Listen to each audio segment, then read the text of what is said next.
هلو، يلا نعمل مسقعة سهلة وسريعة وطعمها حكاية. اول حاجة في طاسة هنحط زبدة وعليهم توم، وهنقلبهم لحد ما التوم يبدأ ياخد لون. هنحط الفلفل الرومي وبعدها اللحمة المفرومة، هنقلبهم كويس مع بعض بالشكل ده. وبعدها اول ما تبدأ اللحمة تستوي هنحط الملح والفلفل وكمان الكمون، وبعدها البهارات السبعة وطماطم متسبكة جاهزة او طماطم انتي مسبكاها في البيت اللي انتي حباه، ونقلبهم كويس لحد ما اللحمة تستوي وتتسبك كويس قوي مع الطماطم. وبعدها هنبدأ نحط المية المغلية ونشيلها من على النار. وفي طاجن هنحط بتنجان مقلي وبطاطس مقلية، حابين تشويهم في الفرن تمام، تقليهم براحتك.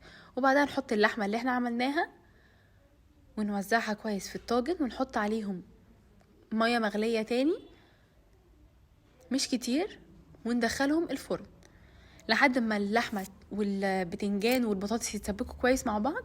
ويبقى كده خلاص، هنبدأ نقدمهم بقى مع الجرجير والفلفل الحراق وكل الحاجات اللي احنا بنحبها مع المسقعة بالشكل ده. بجد كان طعمها حكاية، لازم تجربوها وتقولي رأيكم. باي باي.